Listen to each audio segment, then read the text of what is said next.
March 29th, 1901. J.P. Morgan needs a deal. He's building U.S. Steel, the first billion-dollar company in history. To finish it, he needs the largest iron ore deposit in North America, which belongs to John D. Rockefeller. Morgan goes to Rockefeller and asks a question. What's your price? Rockefeller doesn't answer. He says, talk to my son. Morgan smiles. He thinks, the kid is just 27 years old, fresh out of college, no power, no reputation. This should be quick. But when Morgan repeats the question, what's your price? Junior's response changes everything. By the end of the day, Morgan pays $40 million. That's over $1.4 billion in today's money. So what happened in that room? How did a 27-year-old walk away with terms J.P. Morgan never intended to give? The answer traces back to one man who shaped how Rockefeller's son thought about power long before this meeting ever happened. Frederick Gates. At the turn of the 20th century, America was being rebuilt in steel. Railroads stretched across the continent. Cities clawed upward into the sky. Factories multiplied. And all of it depended on one thing. Iron. Not just any iron. High-grade iron ore. The kind that was cheap to mine and easy to refine.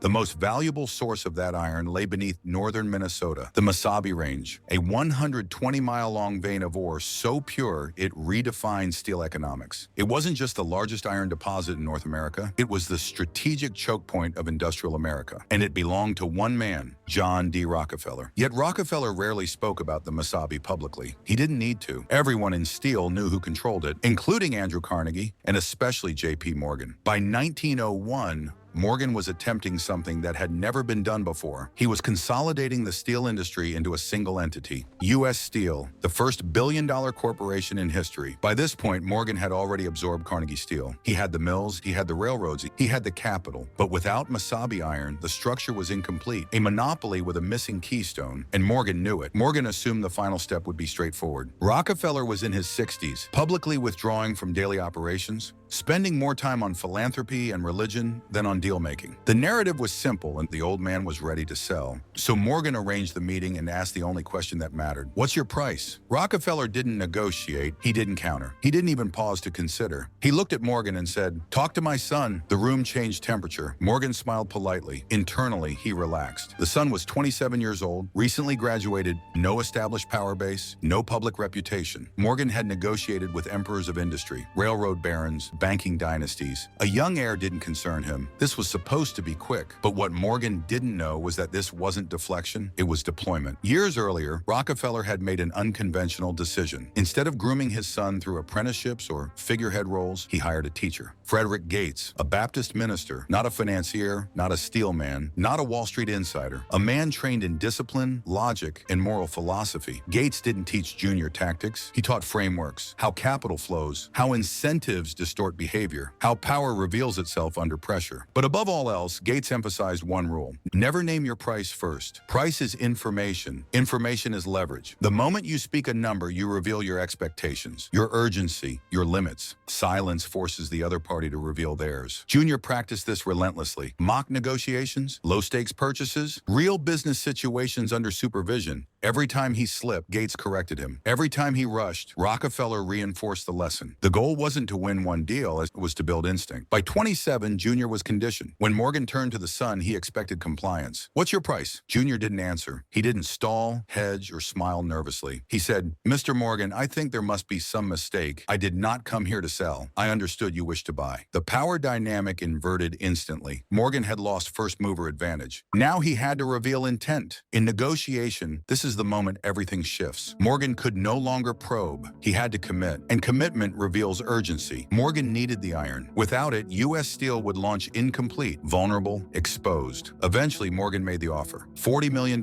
a staggering sum in 1901. Over $1.4 billion in today's dollars. Junior accepted. The deal closed that day. The Mesabi iron holdings were folded into U.S. Steel. The company launched as the first billion-dollar corporation in history. A milestone that defined American capitalism.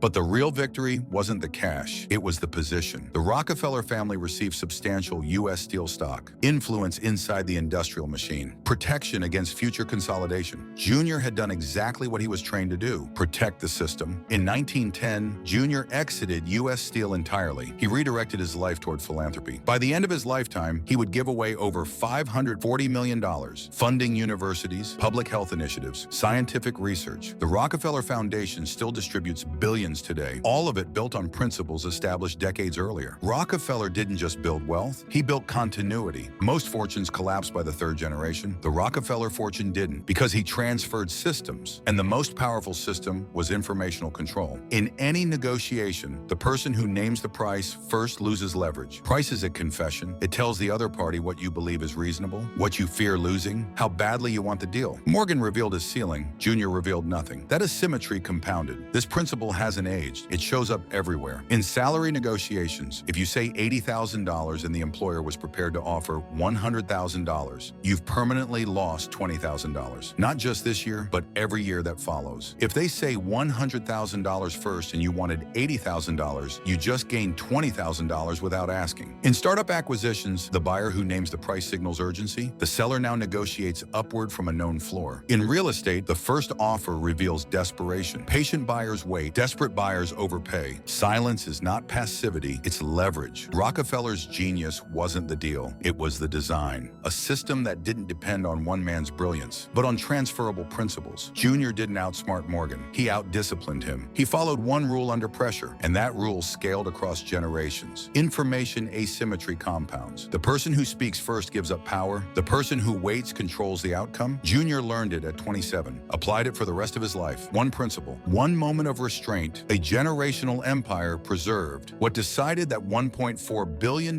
deal wasn't intelligence or confidence, it was structure. Who controlled the asset? Who needed movement? Who could wait? That same dynamic now exists at a global scale. Currencies operate inside systems the same way negotiations do. Trade routes replace iron deposits. Liquidity replaces leverage. Dependence replaces urgency. Right now, the world is watching surface signals, new currencies, new alliances, new settlement methods. The next video steps underneath those signals, into the financial architecture that determines who actually has room to move, who is exposed, and why the outcome matters to borrowing costs, prices, and stability long before it shows up in daily life. The currency war is already in motion. The next chapter explains where the real pressure sits and what happens when that structure starts to strain. Watch next.